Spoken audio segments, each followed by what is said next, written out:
भवानी शंकरो वंदे श्रद्धा विश्वास रूपिणो याभ्याम विना न पश्यंत सिद्धा स्वांता स्तमेश्वरम।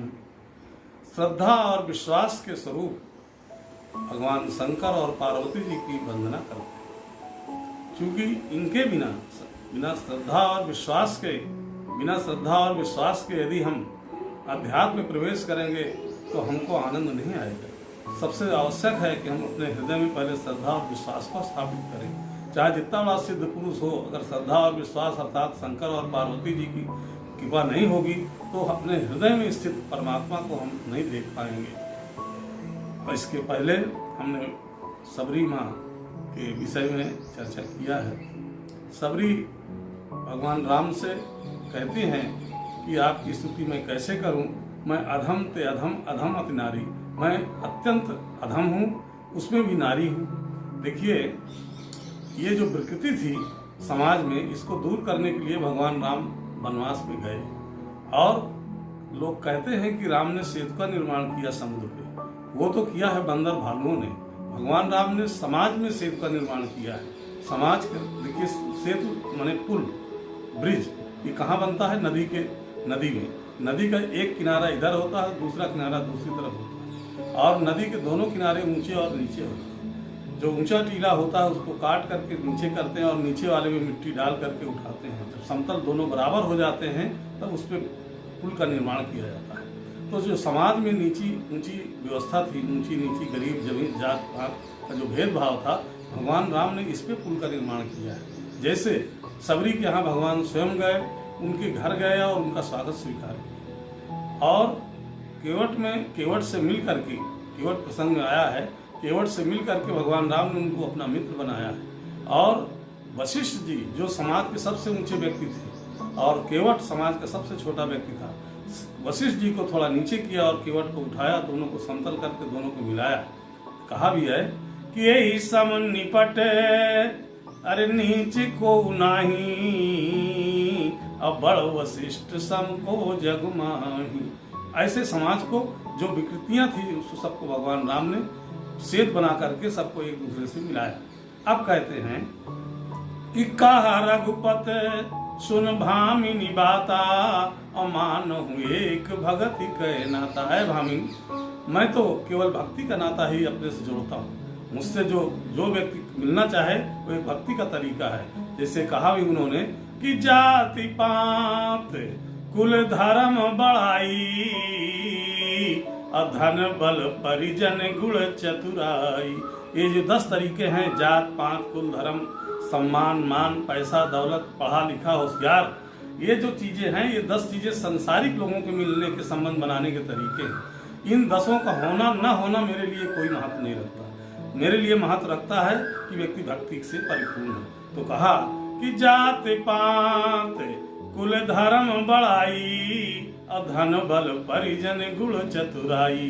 तो भगत हीन नर सोहई कैसा, अब बिन जल वारिद देखिए जैसा।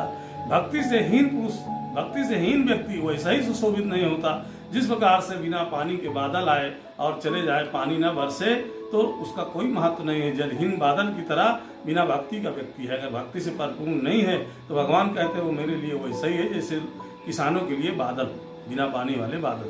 अब भगवान कहते हैं नौधा भगति अरे कहाँ तो ही पाही, असावधान सुन धर्म अनुमाई।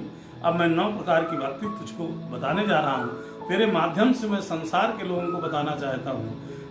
चूंकि कहीं भी भक्ति के, कहीं भी सत्संग हो, कहीं भी कथा हो रही हो, तो व्यक्ति को सावधानी पूर्वक वहाँ बैठना चाहिए। किसी प्रकार के अन्य बातों को वहाँ पे नहीं करना चाहिए। शांत चुपचाप कथा सुनना चाहिए। सत्संग में जाएं तो कृपा माने किसी प्रकार की हम वार्तालाप न करें, कथा को सुने और सावधानी पूर्वक सुने और मन में धारण करें। जब हम मन में किसी चीज को ला लेते हैं, धारण कर लेते हैं, तो उसको हम कार्य रूप में परिणित करते हैं। तो जो हम सत्संग करेंगे तो सत्संग में जो हमको ज्ञान प्राप्त होगा उसको, उसके अनुसार हम जीवन को बनाने का प्रयास करेंगे और इससे अपने आचरण को बना करके हम चलेंगे। अब भक्ति बताते हैं कि प्रथम भगति संतन कर संगा, अदूसर रति मम कथा प्रसंगा, प्रथम भगति संतन कर संगा। पहली भक्ति बताते हैं संतों का साथ, अर्थात सत्संग। देखिए, पहली भक्ति में कोई शर्त नहीं है, आप संतों का साथ कीजिए, सत्संग कीजिए, खूब कीजिए, कोई शर्त नहीं है। लेकिन दूसरी से लेकर के 9वीं तक 8 भक्ति में शर्त रखा है कि ऐसा होना चाहिए, वैसा होना चाहिए। पहली भक्ति में कोई शर्त नहीं है। भगवान राम कहते हैं प्रथम भगत संतन कर संगा, अर्थात संतों का साथ करें, सत्संग करें। जैसे भगवान शंकर जी ने पार्वती जी को बताया है क्या कि गिरजा संत समागम, गिरजा संत समागम, समन लाभ कछुआन, अब बिन हरि कृपा सो मिले नहीं, गावहीं वेद पुराण, श्यावर रामचंद्र जी की जय। भगवान शंकर जी पार्वती जी से कहते हैं कि पार्वती, सत्संग से बड़ा कोई लाभ नहीं है और बिना ईश्वर की कृपा को प्राप्त नहीं होता। तो सत्संग पहले हम करें, ये पहली भक्ति है। प्रथम भगति संतन कर संगा, अदूसर रति मम कथा प्रसंगा। दूसरी भक्ति कहते हैं मेरी कथा प्रसंग में रति हो। देखिए, ये शर्त लगाया कि प्रेम होना चाहिए कथा प्रसंग में। तीसर कहते हैं गुरुपद पंकज सेवा, तीसर भगति अमान, और चौथी कथा मम गुणगण, करई कपट तज गान, श्यावर रामचंद्र जी की जय। गुरुपद पंकज सेवा, गुरु के चरणों की सेवा, गुरु के चरणों की सेवा, अर्थात गुरु ने हमको, गुरु जी ने क्या उपदेश दिया, क्या हमको उपदेश दिया, उसके अनुसार हम अपने आचरण को बनाएं और वैसा हम चलने का प्रयास करें। गुरु के चरणों की सेवा भी करें और गुरु ने जो हमको उपदेश दिया है, जो हमको ज्ञान दिया है, उसके अनुसार अपने जीवन को बनाएं और वैसा चले। और फिर कहते हैं कि अमान, गुरुपद पंकज सेवा, तीसर भगत अमान, माने ये तीसरी भक्ति है जिसमें गुरु की सेवा करे और किसी प्रकार का अहंकार न हो। चौथी भक्ति कहते हैं चौथी कथा मम गुणगण करई कपट तजगन। चौथी भक्ति है मेरे गुणगणों के समूहों का गान करे और किसी प्रकार का कपट न रखे, निष्कपट भाव से सुने और सुनाए। मंत्र जाप मम दृढ़ विश्वासा, और पंचम भजन सुवेद प्रकाशा। मंत्र जाप, मेरे नाम का मंत्र अर्थात राम नाम का मंत्र का जाप करे, सुमिरन करे, भजन करे। और मम विश्वासा, मंत्र जाप मम दृढ़ विश्वासा, और दृढ़ता पूर्वक मेरा विश्वास करे, मेरा ही विश्वास करे। क्योंकि कहा है कि बिन विश्वास भगत नहीं, बिन विश्वास भगत नहीं, अरे तेहि बिन द्रवहीन राम, और राम कृपा बिन जीव सपने न लहें विश्राम, श्यावर रामचंद्र जी की जय। तो मंत्र जाप मम दृढ़ विश्वासा, पंचम भजन सुवेद प्रकाशा, ये 5वीं भक्ति है। ऐसा वेदों में शास्त्रों में वर्णन होता है। फिर अगली भक्ति कहते हैं कि छठ दम सीले, अरे बिरत बहु कर्मा, और निरत निरंतर सज्जन धर्मा। छठ दम शील, छठवीं भक्ति कहते हैं इंद्रियों का दमन, अर्थात इंद्रियों में संयम। चाहे हमारी वाणी हो तो हम वाणी में संयम रखें, हमारे नेत्र हैं उनमें संयम रखें, हमारे शरीर का स्पर्श है उसका संयम रखें। कहने का तात्पर्य ये कि छठ दम शील माने इंद्रियों का दमन करें, इंद्रियों का संयमित रखें और शीलता रखें, चरित्रता रखें। छठदम शील विरत बहुकर्म, और बहुत सारे कर्मों को, सांसारिक कर्मों को त्यागने का प्रयास करें, बहुत ज्यादा संसार का झंझट न पाले। फिर कहते हैं छठदम शील विरत बहुकर्मा, निरत निरंतर सज्जन धर्म, ये निरंतर लगातार सज्जनों के धर्म का पालन करें। तो सातों सम मोहि मैं जग देखा, अमोते अधिक संत के लेखा। सती भक्ति भगवान बताते हैं कि सातों सम मोहि मैं जग देखा, सारे संसार को मुझ में देखें समान रूप से, अर्थात मेरे ही में सारा संसार देखें। और सातों सम मोहि मैं जग देखा, मोते अधिक संत के लेखा। देखिए कहते हैं कि मेरे समान सारा संसार को देखें, अर्थात श्री राम मैं सब जग जानी, अब करहूं प्रणाम जोर जुग पानी। तो सातों मोहि मैं सब जग देखा, मोते अधिक संत के लेखा। मेरा सम्मान करते हो, मेरा पूजा पाठ करते हो, मेरा भजन करते हो, सुमिरन करते हो, लेकिन मुझसे भी ज्यादा संत का सम्मान करें। आठों जथा अरे लाभ संतोषा, सपने नहीं देखें पर दोषा। 8वीं भक्ति कहते हैं जथा लाभ संतोषा। हम अपने कर्तव्यनिष्ठ कर्म करने के बाद परिणाम स्वरूप जो हमको फल मिले उसी में हमको संतुष्ट रहना चाहिए, असंतुष्ट नहीं होना चाहिए। ये हमारा कर्म करने में अधिकार है, फल में नहीं। तो जो हम कर्तव्य कर्म करते हैं उससे जो हमको फल मिले उसमें हम संतुष्ट रहें। 8वां जथा लाभ संतोषा, सपने नहीं देखें पर दोषा। दूसरों के दोष को न देखें। जागते हुए की बात छोड़िए, स्वप्न में भी कहा है कि दूसरे का दोष हमको नहीं देखना चाहिए। नाम सरल सब सन छलहीना, मम भरोस ही हरस न दीना। नवम सरल, 9वीं भक्ति सरल। आदमी देखिए सरल कहना सरल है, लेकिन सरल बनना कठिन है। व्यक्ति सरल तब रहेगा जो अपने पद प्रतिष्ठा मान सम्मान को का अहंकार नहीं रखेगा, तब व्यक्ति सरल होगा। और भगवान सरल को ही मिलते हैं। तो नवम सरल सब सन छल ही ना, और किसी के साथ छल वाला व्यवहार, छल कपट का व्यवहार न करें, हमेशा प्रेम से लोगों से मिलें। तो नवम सरल सब सन छल ही ना, मम भरोस ही हरस न दीना। मेरा ही भरोसा रखें और हमेशा मेरा भरोसा रखें और बहुत अधिक न हर्षित हों और न विषाद करें। देखिए यहाँ मैं एक भजन सुनाना चाहता हूँ। क्योंकि हम क्या करते हैं, जो हमारी प्रतिकूल परिस्थिति आती है तो हम दुखित हो जाते हैं, विषाद पा जाते हैं।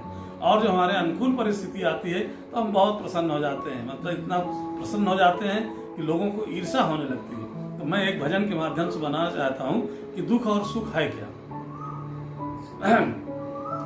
अरे दुख तो मानव की संपत्ति है, दुख तो मानव की संपत्ति है, फिर दुख से क्यों घबराता है। अरे दुख आया है सो जाएगा, दुख आया है सो जाएगा। अरे दुख जाएगा तो सुख देकर, अरे सुख देकर जाने वाले से अरे मानव क्यों घबराता है। दुख तो मानव की संपत्ति है, फिर दुख से क्यों घबराता है। सुख आया है सो जाएगा, सुख आया है सो जाएगा। सुख जाएगा तो दुख देकर, अरे दुख देकर जाने वाले से ऐ मानव क्यों इतराता है। दुख तो मानव की संपत्ति है, फिर दुख से क्यों घबराता है। अरे सुख में सब भूले रहते हैं, सुख में सब भूले रहते हैं। अरे दुख सबकी याद दिलाता है। दुख तो मानव की संपत्ति है, फिर दुख से क्यों घबराता है। इस प्रकार से भगवान राम ने कहा कि नवम सरल सब सन छलहीना, मम भरोस ही हरस न दीना।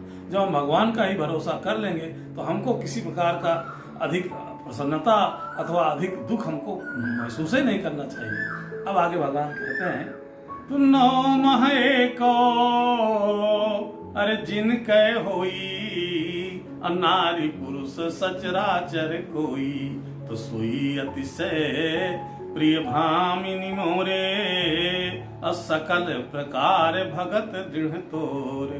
भगवान राम कहते हैं कि हे भामिनी, मैंने जो उपरोक्त 9 प्रकार की भक्ति बताई, उसमें से अगर एक प्रकार की भक्ति किसी में है तो वो मुझे अत्यंत प्रिय है, अतिशय प्रिय, अतिशय विशेषण लगाया, अतिशय प्रिय है।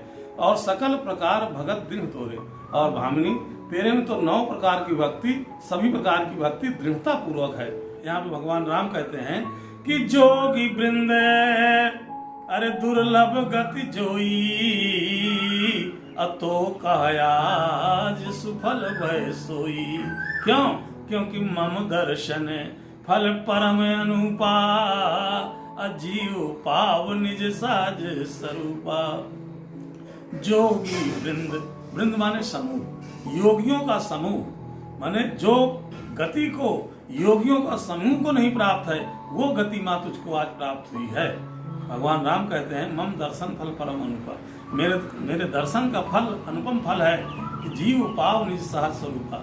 जीव जो है अपने सहज स्वरूप को प्राप्त हो जाता है, अर्थात मुझ में उसकी प्रवेश हो जाती है, भगवान का स्वरूप पा लेता है। अब भगवान राम कहते हैं कि सीता कै अरे सुध भामनी अजान कहु करिवर गामनी, तो पंपा सरही जाहु रघुराई अता हुई है सुग्रीव मिताई।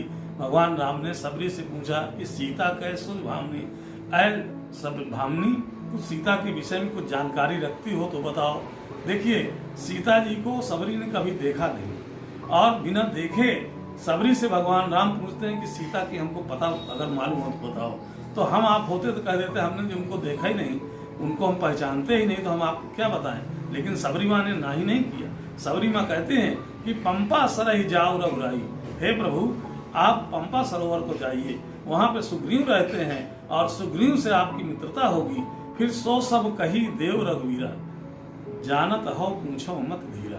आप जाइए और वहाँ पे सुग्रीव जी से मित्रता होगी, वो सारी जानकारी देंगे और सारी व्यवस्था करेंगे। प्रभु आप मत धीर हो, आप सब जानते हैं, लेकिन आपने मुझसे पूछा है तो मुझको आपने तो सम्मान दिया है, बाकी आपको सब मालूम है।